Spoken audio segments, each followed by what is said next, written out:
नमस्कार दोस्तों, आपका मेरे इस चैनल पर स्वागत है। फ्रेंड्स, इस वीडियो में मैं बात करूंगा, अगर भारत चाइना के सभी प्रोडक्ट्स और चाइना के साथ सभी प्रकार के एक्सपोर्ट और इंपोर्ट को बंद कर दे तो हमारे देश पर इसका क्या प्रभाव पड़ेगा। और साथ ही मैं बात करूंगा, क्या हम पूरी तरह से चाइना के प्रोडक्ट्स को बाइकआउट कर सकते हैं, और अगर कर सकते हैं तो किस हद तक कर सकते हैं, और किस तरीके से हमारा देश चाइना के ऊपर अपनी निर्भरता को कम कर सकता है।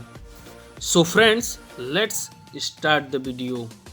चाइना एक ऐसा देश है जो न बल्कि भारत के साथ ही उसका रिलेशन खराब है, बल्कि उसके सभी पड़ोसी देशों के साथ अच्छे रिलेशन नहीं है। चाइना अपने सभी पड़ोसी देशों के ऊपर प्रेशर बनाकर उनको अपने दबाव में, अपने अंडर में रखना चाहता है। इसी तरह वो हमारे देश भारत पर भी प्रेशर बनाए रखने के लिए सीमा विवाद कर रहा है।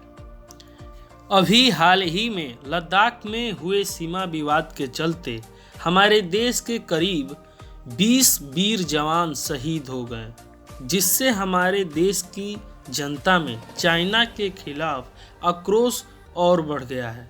हमारी देश की जनता चाइना के प्रोडक्ट्स को बाइकआउट करना चाहती है। तो दोस्तों, आप लोगों के मन में यह सवाल जरूर उठता होगा कि चाइना के साथ जो हमारी इतने खराब रिलेशन हैं, जब चाइना हमारे देश की ज़मीन पर कब्जा करना चाहता है, वो हमारे देश के खिलाफ जहर उगलता है, उसके साथ जो हमारी इतनी ख़राब रिलेशंस है, हमारे देश के साथ वो हमेशा बुरा चाहता है, तो क्यों नहीं हमारी गवर्नमेंट चाइना के साथ होने वाले किसी भी एक्सपोर्ट और इंपोर्ट को पूरी तरह से बंद क्यों नहीं कर देती। दोस्तों, इस सवाल के जवाब को जानने के लिए हमें सबसे पहले भारत और चीन के ट्रेड को समझना होगा। भारत और चीन के बीच कुल व्यापार 85 बिलियन डॉलर का है, जिसमें चीन जो है सबसे बड़ा भागीदार है। 2019 में चीन का जो भारत में एक्सपोर्ट था वो 68 बिलियन डॉलर था, और भारत का जो एक्सपोर्ट था चाइना में वो था मात्र 16.96 बिलियन डॉलर। यानी फ्रेंड्स, आप समझ सकते हैं कितना डिफरेंसेस दिखने को मिल रहा है। जो हमारी निर्भरता चीन के ऊपर है वो काफ़ी ज़्यादा हद तक है।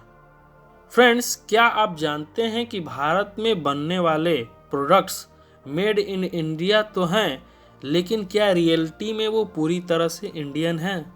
नहीं, क्योंकि किसी न किसी तरह से उनके कुछ पार्ट्स चाइना के लगे हुए हैं। जिस स्मार्टफोन्स, लैपटॉप से भारत में लोग सोशल मीडिया पर चाइना प्रोडक्ट्स के बहिष्कार की बात कर रहे हैं, या तो डायरेक्टली या इनडायरेक्टली चाइना के प्रोडक्ट्स का ही यूज करते हैं। माइक्रोमैक्स, लावा, कार्बन, इंटेक्स, जियो, ओनिडा, स्पाइस, वीडियोकॉन, इन सभी देसी कंपनियों के स्मार्टफोन्स चाइना में बनते हैं, जो मेड इन इंडिया का दावा तो करते हैं, लेकिन उनमें भी किसी न किसी तरह चीन का सामान लगा होता है। और तमाम देसी कंपनियों के स्मार्टफोन्स चाइना में बनते हैं, जो मेड इन इंडिया का दावा तो करते हैं, लेकिन उनमें भी किसी न किसी तरह से चीन का सामान लगा होता है। भारत में सबसे ज़्यादा इलेक्ट्रॉनिक्स और मशीन्स का सामान चाइना एक्सपोर्ट करता है। इन सब में cellphone, TV, washing machine, cooler, fridge, engine जैसे कई सारी चीज़ें आ जाती हैं। इसके अलावा इलेक्ट्रॉनिक्स और मशीन के बाद अगर सबसे बड़ा इंपोर्ट चाइना से अगर भारत किसी चीज़ का करता है तो वो है दवाओं और फर्टिलाइज़र का। 2019 में ड्रग्स और फार्मास्यूटिकल्स का जो चाइना से भारत का इंपोर्ट था वो था 1.9 बिलियन डॉलर का। फ्रेंड्स, अगर इंडियन गवर्नमेंट चाहें तो भी वो पूरी तरह से चाइना से होने वाले इंपोर्ट को बैन नहीं कर सकती है, क्योंकि ऐसा करना पॉसिबल ही नहीं है। WTO यानी वर्ल्ड ट्रेड ऑर्गेनाइजेशन, इसके भारत और चीन दोनों ही सदस्य हैं। WTO के रूल के मुताबिक कोई भी कंट्री किसी भी स्पेसिफिक कंट्री को चूज करके उसके साथ होने वाले ट्रेड को पूरी तरह से बैन नहीं कर सकती है, चाहे उनके बीच किसी भी प्रकार के कोई मिलिट्री कॉन्फ्लिक्ट ही क्यों न चल रही हो। फ्रेंड्स, मान लीजिए WTO के रूल को हमारा देश दरकिनार करते हुए चीन के साथ होने वाले इंपोर्ट को पूरी तरह से बंद कर दे, तो चाइना से जो $70 बिलियन के आसपास जो भारत में सामान आता है वो आना बंद हो जाएगा, जिससे हमारी देश की इकोनॉमी को बड़ा नुकसान हो जाएगा।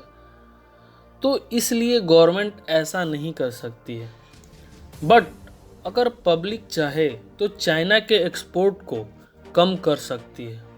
अगर हम इंडियंस चाइना के सामान को खरीदना धीरे धीरे बंद कर दें, तो जो व्यापारी हैं वो कम दाम में जो चाइना से सामान इंपोर्ट करते हैं उनको लॉस होने लगेगा, तो फिर वो चाइना से इंपोर्ट भी कम कर देंगे, क्योंकि जब मार्केट में उनके द्वारा जो चाइना से सामान खरीद कर लाया जाएगा उनको लोग खरीदेंगे ही नहीं, तो उनके कोई सामान की बिक्री होगी ही नहीं।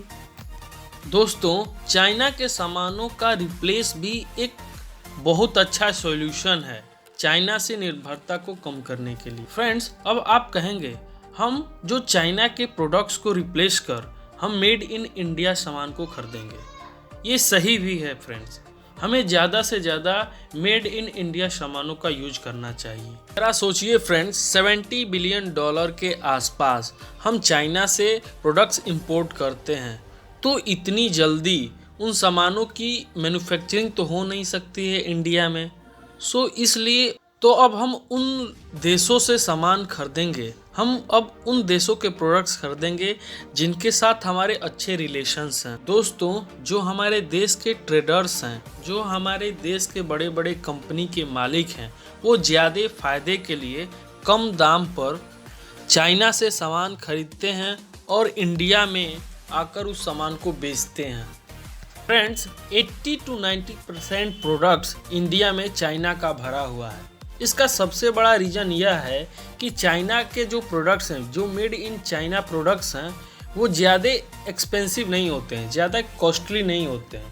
इसके वजह से चाइना प्रोडक्ट्स की डिमांड इतनी ज़्यादा है। एग्जाम्पल के तौर पे आप देख सकते हैं कि जो फीचर्स एक महंगे फ़ोन्स देते हैं वो सभी फीचर्स चाइना एक सस्ते फ़ोन में भी देता है, जिससे उसकी डिमांड बहुत ज़्यादा है। लेकिन अगर हम भारतीय यह ठान लें, लेकिन हम भारतीय सिर्फ मेड इन इंडिया प्रोडक्ट्स को खरीदेंगे या फिर एक ऐसे देश के प्रोडक्ट्स को खरीदेंगे जिनसे हमारे अच्छे रिलेशंस हैं। आपको मेरे इस चैनल पे आने के लिए बहुत बहुत धन्यवाद फ्रेंड्स। Thank you friends. आप मुझे कमेंट सेक्शन में ज़रूर बताएं कि आपको ये वीडियो कैसी लगी। Thank you friends. जय हिंद, जय भारत।